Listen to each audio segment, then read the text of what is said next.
The time-honored tale of getting caught on camera. Sometimes it's a funny incident that gets swept under the rug, and other times the consequences are devastating, as it's hard to run from something you can play over and over and over again. Here are 5 video clips that ruined athletes' lives, either on the field of play or off. Number 5, Kermit Washington destroying Rudy Tomjanovich's face. The heat of battle is intense, and in contact sports where one can intend to hurt another, bad things can happen. However, in basketball, a sport that involves very large men, it's not quite often that a fight results in any kind of serious injury. In fact, a lot of them are outright jokes.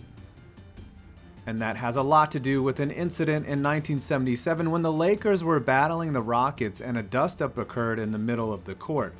Kermit Washington, who had a few notches on his resume already, delivered a blow to Rudy Tomjanovich that nearly ended his life. Tomjanovich suffered a skull fracture so devastating he could actually taste spinal fluid in his mouth. He received a cerebral concussion, fractured skull, and had his jaw broken.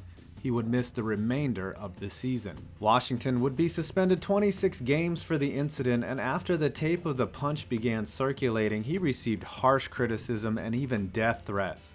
Washington was traded to the Celtics 2 weeks later. He would stick around the NBA for a few more years, and he has had difficulty dealing with the incident since. Some have criticized him for not fully owning up to it, however, Rudy T has forgiven him. In 2016, Kermit was indicted for stealing $500,000 from a charity. Sounds like an alright guy if you ask me. Number 4, Nancy Kerrigan, why? Very few times the victim of a bizarre and awful attack gets as much ridicule as the perpetrator of such acts, but that's exactly what happened to Nancy Kerrigan after one of the strangest happenings in sports history. In 1994, at the U.S. Figure Skating Championships in Detroit, Michigan, Nancy Kerrigan, America's sweetheart, was looking to finalize her ticket to the Olympics and a shot at gold. Until after a practice session on the ice, an assailant hit her with a steel baton right on her fucking knee. Here, Kerrigan is seen acting like any normal person who just got attacked with a baton, crying in pain and wondering what the fuck just happened. But the clip that the media preferred and that everyone glommed on was this. Why?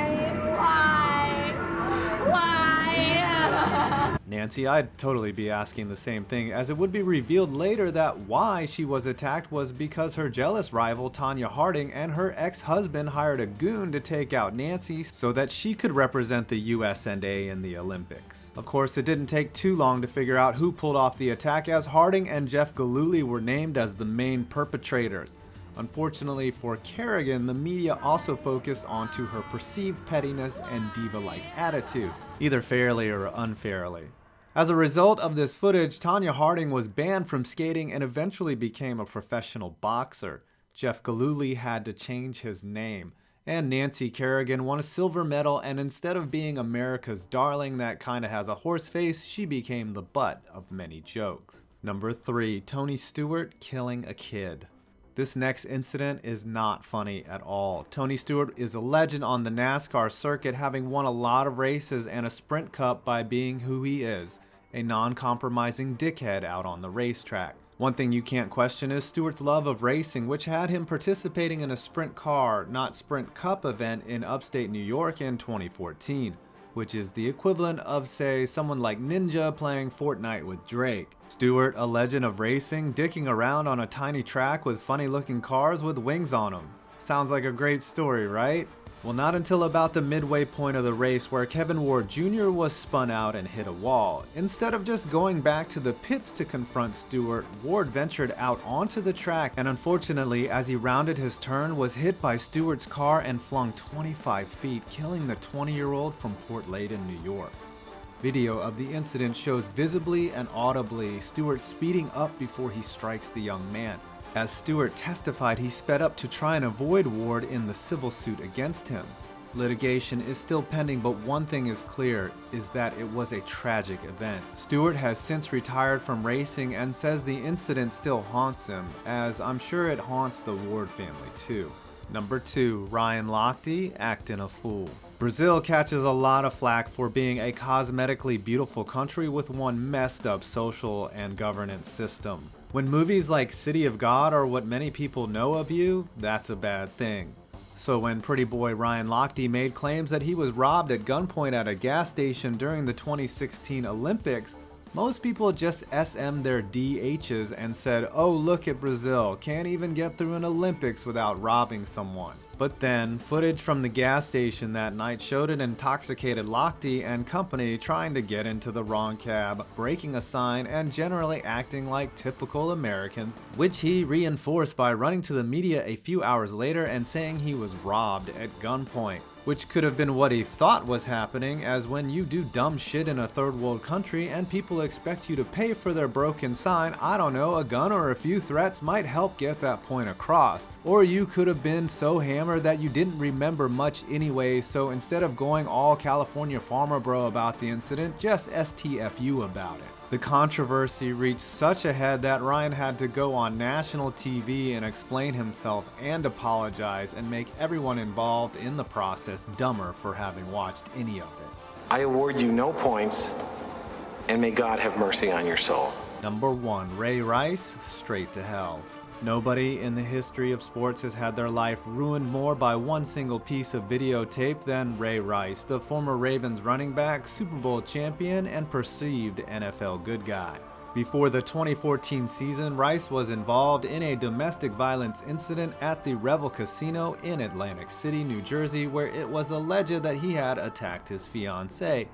After meeting with Commissioner Goodell and the NFL, it was determined that Rice had shown remorse for the incident and that he would receive a 2-game suspension and it would be all over. But then the Revel Casino went out of business and TMZ obtained a copy of the video of what really happened that night. And it was not good for Rice, as the words domestic violence turned out to mean what they really mean: a man hitting a woman in the face with his fist, then dragging her unconscious body out of the elevator and acting like she passed out.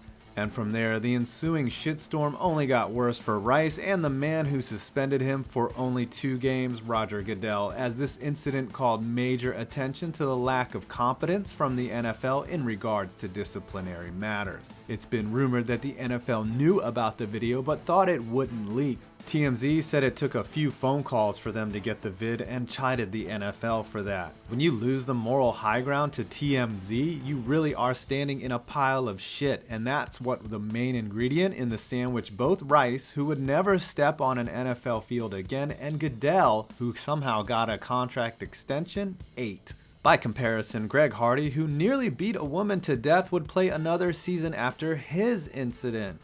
Ah, America, you can do it, but just don't get caught on tape. At any time until you're talking to a lawyer. Let me set up. Ain't that a bitch? Well, I hope you enjoyed this video. Don't forget to leave a like, comment, and subscribe. And seriously, don't forget to download the FanDuel app and use my code SCORE5 to get a free entry into the NBA Clutch Shot with your first deposit. I'm 5 Points Vids, and you made it to the end of this video.